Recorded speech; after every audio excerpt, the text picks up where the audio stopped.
बच्चों, मैंने विज्ञान में पाठ 2 आप लोगों को पढ़ा दिया है, रेशों से वस्त्र तक, जो दूसरा पाठ था। पहला पाठ मैंने छोड़ दिया था, आज उसको पूरा करेंगे, आज उसको शुरू करेंगे हम लोग। तो पाठ 1 है आप लोगों का मानव विज्ञान और प्रौद्योगिकी। इसमें सबसे पहले तो मानव यानी कि इंसान जो इस धरती पर रहते हैं वो, तो विज्ञान और प्रौद्योगिकी। अब विज्ञान कक्षा 6 में बहुत आप लोगों को बता चुके हैं बहुत अच्छे तरीके से, लेकिन फिर भी एक बार बता देती हूँ। विज्ञान होता क्या है? विज्ञान, वि मतलब कि विशेष और ज्ञान मतलब ज्ञान। कोई भी जानकारी, कोई भी सूचना वो ज्ञान के अंतर्गत आती है। और वि से विशिष्ट यानी कि विशेष, जो खास सूचनाएं होती हैं उसी को हम विज्ञान कहते हैं। एक अलग तरह का ज्ञान, कुछ मतलब, तो इसको हम दूसरे शब्दों में कैसे कह सकते हैं कि सुसंगठित,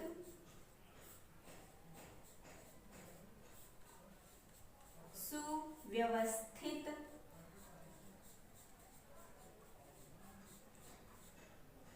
और क्रमबद्ध।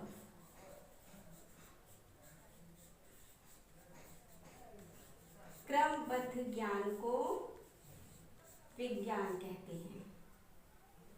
ठीक है, जैसे देखो, बच्चा जब जन्म लेता है वो धीरे धीरे बड़ा होता है, अपने घर में होता है, परिवार में, परिवार वालों से बहुत सारी चीज़ें वो जानता है, सीखता है, धीरे धीरे दूसरों को देख करके चीज़ों को जानना सीखता है।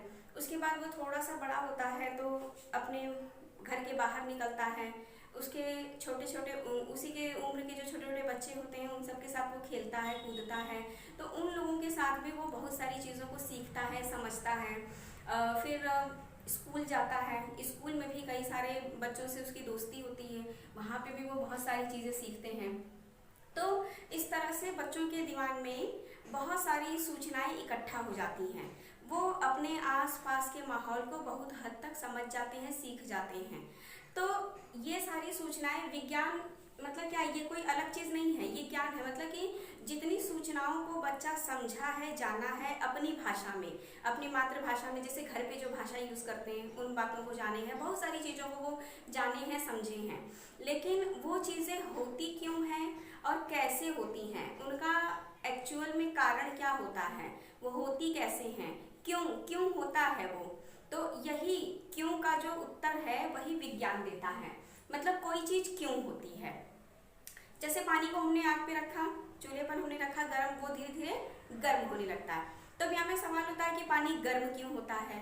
तो पानी गर्म इसलिए होता है क्योंकि जो आँच, जो मतलब कि ताप उसको मिल रही है आँच के रूप में, वो पानी के जो छोटे छोटे पार्टिकल्स होते हैं, छोटे छोटे पानी की जो बूंदें होती हैं, कण होते हैं, उनमें वो ऊष्मा धीरे धीरे प्रवेश करती है और वो हर एक बूंद दूसरे वाले बूंद को वो ऊष्मा प्रदान करती, मतलब वो जो पानी जो बूंदें नीचे की सतह की गर्म हो गई हैं वो हल्की होती हैं, हल्की होकर के ऊपर जाती हैं, फिर नीचे ठंडी वाली सतह वो फिर गर्म होती हैं, फिर वो ऊपर जाती हैं। तो इस तरह से करते करते बर्तन का पूरा पानी धीरे धीरे गर्म हो जाता है। तो ये बात तो सभी लोग जानते हैं कि चूल्हे पर पानी रखे तो वो गर्म हो गया, लेकिन क्यों गर्म हुआ, कैसे गर्म हुआ, यही सब बातें हमें बताता है विज्ञान। तो कोई भी चीज़ हो गई, हमारे दैनिक जीवन में घटित होने वाली जितनी भी घटना हो गई, जो भी छोटी छोटी घटनाएं हैं वो सब होती हैं, तो वो क्यों होती है और कैसे होती है, इसी को हम विज्ञान के अंतर्गत पढ़ते हैं। जैसे अब हम लोग एक और एग्जांपल ले लो, गुब्बारा लेते हैं, उसको मुंह से फूंक मारते हो तो वो फूल जाता है। जितना गुब्बारा, छोटा बड़ा गुब्बारा जैसा भी होगा, जितना उसमें तुम फूंक मारोगे उतना वो गुब्बारा फूलेगा। तो अब यहाँ पे सवाल आता है कि गुब्बारा क्यों फूला। तो गुब्बारा इसलिए फूला क्योंकि उसमें हमने मुंह से क्या उसमें है हवा भरी, तो हवा भरने से हवा अपना जगह घेरता है उसमें, तो हवा जब जगह घेरता है तो गुब्बारे के जो बाहरी सतह है वो धीरे धीरे फूलने लगती है। तो यही विज्ञान ने हमें बताया कि गुब्बारा क्यों फूला।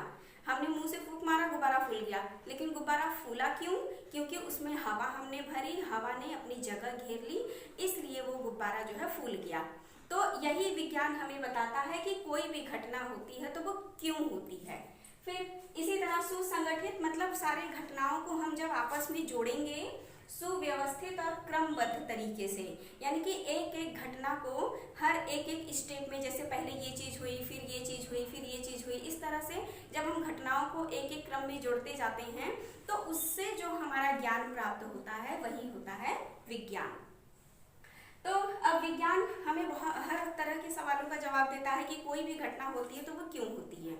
तो इस तरह से धीरे धीरे जैसे जैसे मानव अपनी प्रगति करते गए, जैसे आप लोग इतिहास में भी पढ़े कि पहले के जो मानव होते थे, हमारे जो पूर्वज थे, वो जंगलों में रहते थे, तो जंगलों में रह करके वो अपना जीवन यापन करते थे। फिर धीरे धीरे उनमें जो है जैसे जैसे उनकी नई पीढ़ी आती गई, विकास होता गया, इंसान में बुद्धि उनकी धीरे धीरे और परिष्कृत होती चली गई, तो वो धीरे धीरे जो है और अच्छे तरीके से और अच्छे ढंग से सोचने लगे। तो इस तरह से फिर मानव ने ग्रुप में रहना शुरू किया, मतलब समूह बना करके। फिर धीरे धीरे उनके अंदर और समझदारी आई, पीढ़ी दर पीढ़ी जैसे जैसे मतलब कि अलग अलग विकास का क्रम होता चला गया। फिर उसके बाद इंसान जो है वो धीरे धीरे खेती करने के बारे में सीखने लगा, घर बनाकर रहने लगा, जानवरों को अपने लिए पालने लगा। तो इस तरह से अलग अलग चीज़ों को धीरे धीरे सीखते सीखते इंसान ने अपने जीवन स्तर में इतना परिवर्तन कर लिया है। तो ये जो जीवन स्तर में परिवर्तन करने के लिए जो ढेर सारी चीजें इंसान ने बनाई हैं, वो ही चीजें आती हैं प्रौद्योगिकी। प्रौद्योगिकी मतलब कि विज्ञान के नियमों का प्रयोग करके जो नई नई चीजें इंसान बनाता है उसी को प्रौद्योगिकी कहा जाता है। जैसे पहले ज़्यादा पीछे नहीं जाएंगे, जैसे कि कुछ मतलब कि पहले जैसे आप लोगों की दादी नानी या उनसे भी एक पीढ़ी और पहले पंखा नहीं होता था, मतलब लाइट नहीं होती थी। तो ये जो सीलिंग फैन होता है या टेबल फैन होता है या किसी भी तरह का पंखे, ये पंखे मतलब आम नहीं होते थे, मतलब बहुत ही कम मात्रा में कहीं कहीं देखने के लिए मिलते थे। तो अब क्या है, अब जो है हर घर में नहीं, हर कमरे में जो है पंखा मौजूद होता है। तो ये धीरे धीरे क्या है, ये पंखे का निर्माण, पंखा जो है मानव निर्मित वस्तु है, तो इंसानों ने इसे बनाया है।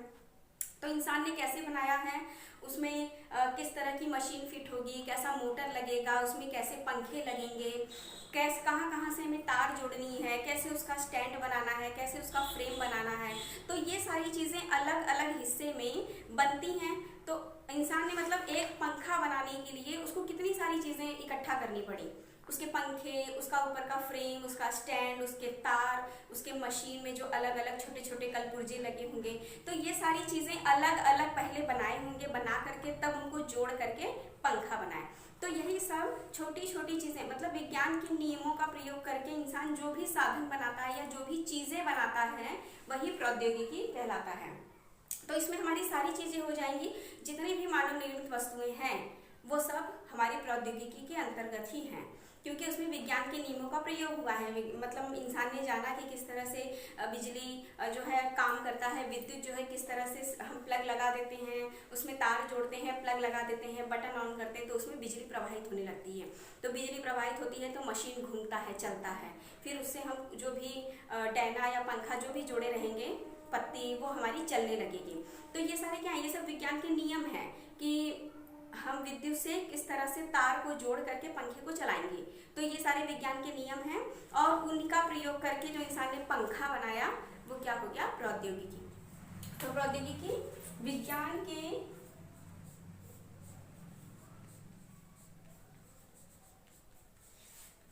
नियमों का प्रयोग करके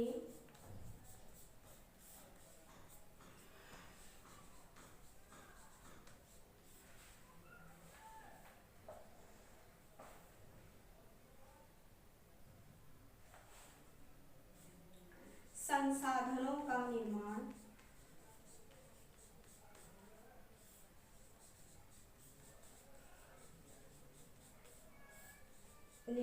करना ही प्रौद्योगिकी है।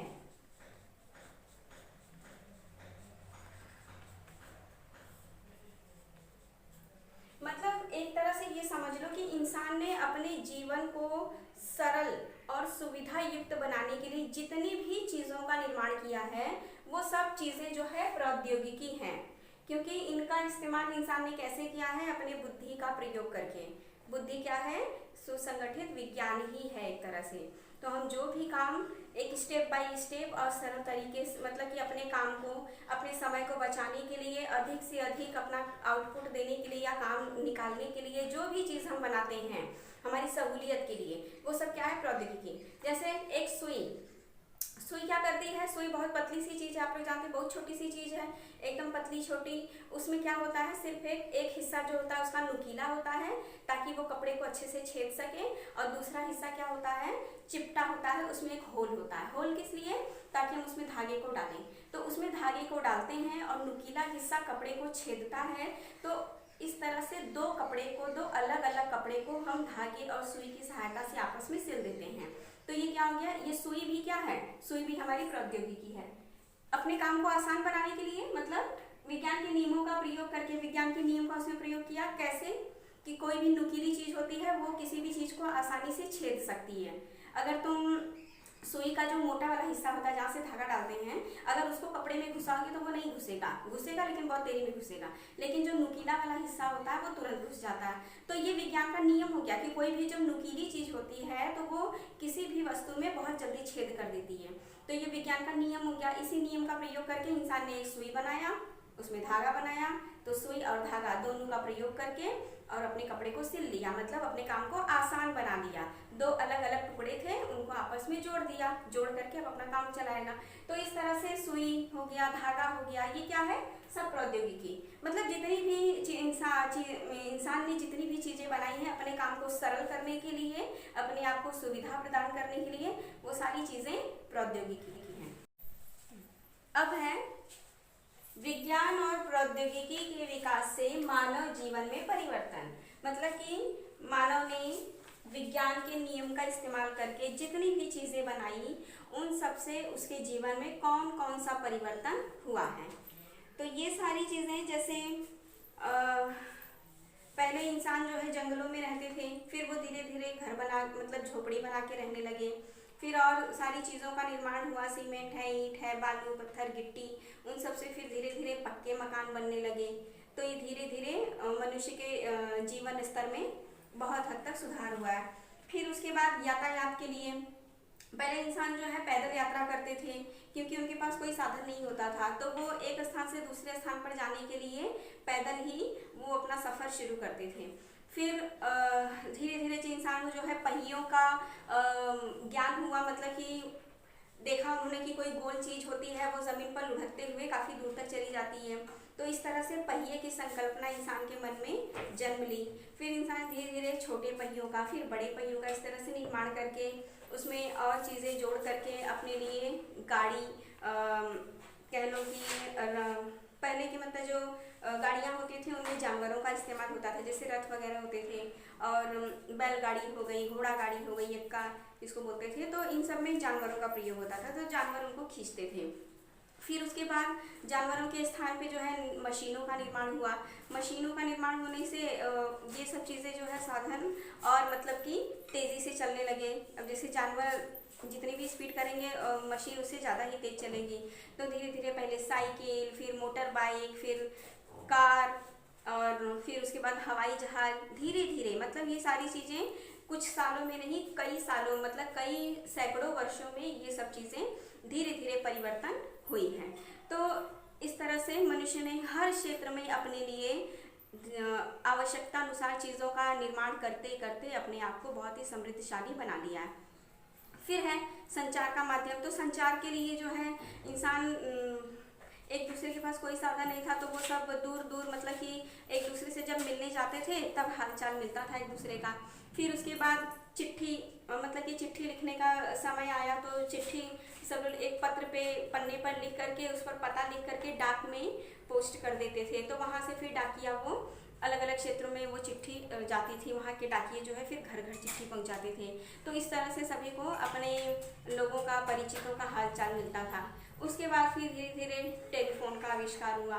तो टेलीफोन जो है घर में भी लगते थे और सार्वजनिक रूप से भी, जैसे जो लोग घर में ना लगा सकें उनके लिए कॉमन एक सेंटर होता था कहीं पर भी, मतलब किसी भी दुकान में दुकान वाले टेलीफोन लगवा लेते थे तो उसको पीसीओ सेंटर बोला जाता था। तो वहाँ से लोग जाते थे, उसमें सिक्का डाल करके बातें करते थे, जितना सिक्का डालते थे उतने मिनट बात होती थी। तो इस तरह से हालचाल ले लेते थे। उसके बाद फिर धीरे धीरे जो है मोबाइल का आविष्कार हुआ। तो मोबाइल जो है पहले काफ़ी छोटे साइज़ में, मोटे मोटे भारी किस्म के होते थे। तो उस धीरे धीरे ये सारी मोबाइल हुई। उसके बाद मोबाइल के क्षेत्र में बहुत ही तेज़ी से क्रांति हुई और लगभग 10 से 15 सालों में ही संचार के क्षेत्र में मोबाइल के आविष्कार ने बहुत ज़्यादा परिवर्तन कर दिया। तो फिर उसके बाद अलग हर रोज ही नए नए टेक्नोलॉजी आती है, नए नए मॉडल के, नए नए फीचर्स के मोबाइल सेट जो है तैयार होते हैं और हर एक सेट पहले वाले सेट से कुछ ज़्यादा ही अच्छा होता है।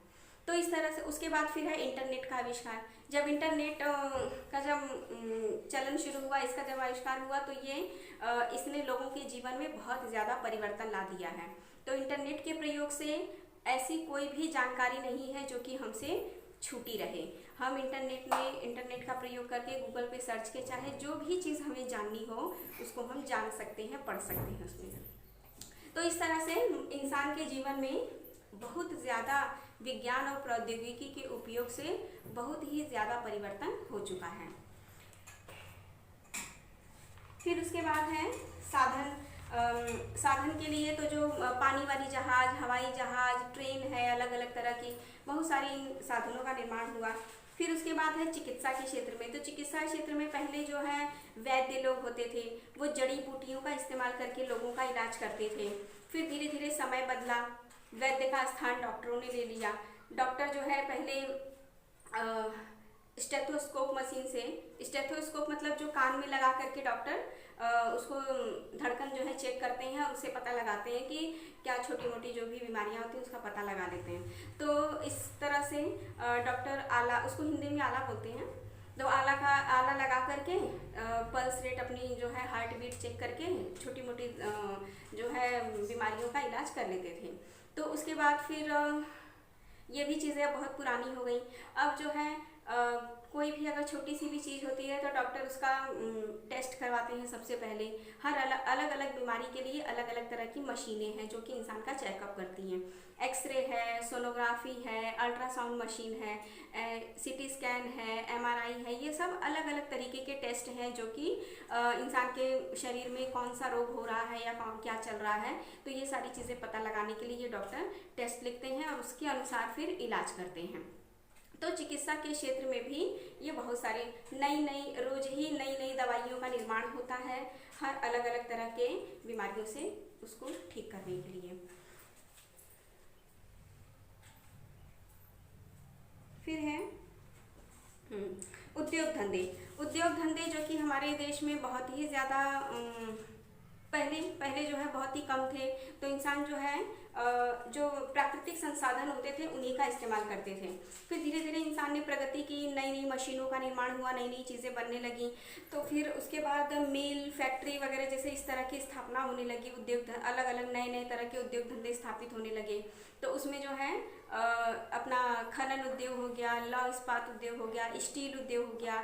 तो स्टील उद्योग में जैसे स्टील से बनने वाले हर तरह की चीज़ें, ज़्यादातर मात्रा में बर्तन, हर अलग अलग तरह के, तो बहुत सारी चीज़ें इस तरह से लौह इस्पात का फैक्ट्री जब उसकी पड़ी तो लोहे से बनने वाली अलग अलग तरह की मशीनें, जितनी भी मशीनें बनती हैं सब लोहे के पार्ट का ही ज़्यादातर लोहे के पार्ट का ही इस्तेमाल करके बनती है। तो उन सारे छोटे छोटे पार्ट्स को बनाना, बड़ी बड़ी चीज़ों का निर्माण करना, तो ये सारी उसमें काम होने लगे। तो मशीनों के प्रयोग से इंसान के जीवन में बहुत ही अधिक परिवर्तन हुआ है।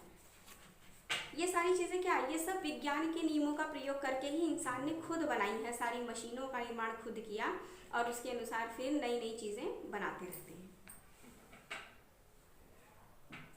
कृषि के क्षेत्र में भी जैसे खेती बाड़ी करने के लिए भी पहले जो है पारंपरिक साधनों का इस्तेमाल होता था खेत जोतने के लिए। पारंपरिक साधन मतलब कि हमारी जो पुरानी चीज़ें होती थी, प्राकृतिक चीज़ें, जैसे बैलों का और हल और बैलों की सहायता से खेत की जुताई करते थे।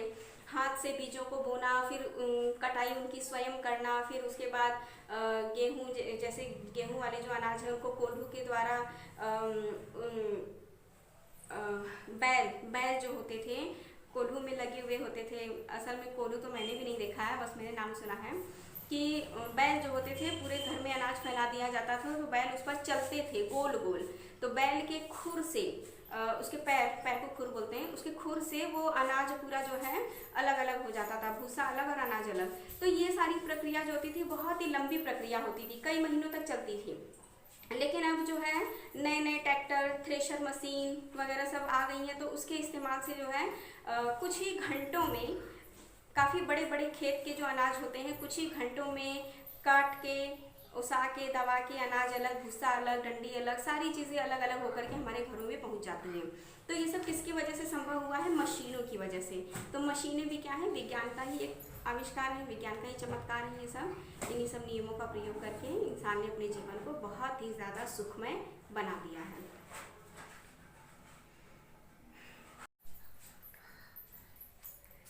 चलिए बच्चों, अब आज के लिए बस इतना ही करते हैं। इसके आगे का जो बचा हुआ हिस्सा है उसको मैं कल बता दूंगी। और जो भी मैंने पहले जिस भी तरीके से बताया है कि अपनी कॉपी बना लो, उसमें जो जो इम्पोर्टेंट टॉपिक है, जो मैं इस पर ब्लैक बोर्ड, वाइट बोर्ड है जो, इस पर जो मैं भी लिख रही हूँ, इसको सभी लोग नोट कर लेंगे। सब्सक्राइब कर लो चैनल को सभी लोग, ताकि जो भी नया वीडियो डालेंगे तुरंत तुम्हें मोबाइल पर नोटिफिकेशन उसका मिल जाएगा, ठीक है।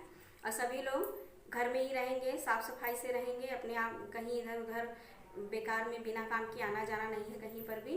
कॉपी बनाओ, पढ़ाई करो, घर में रहो, खाओ पियो और ठीक से रहो।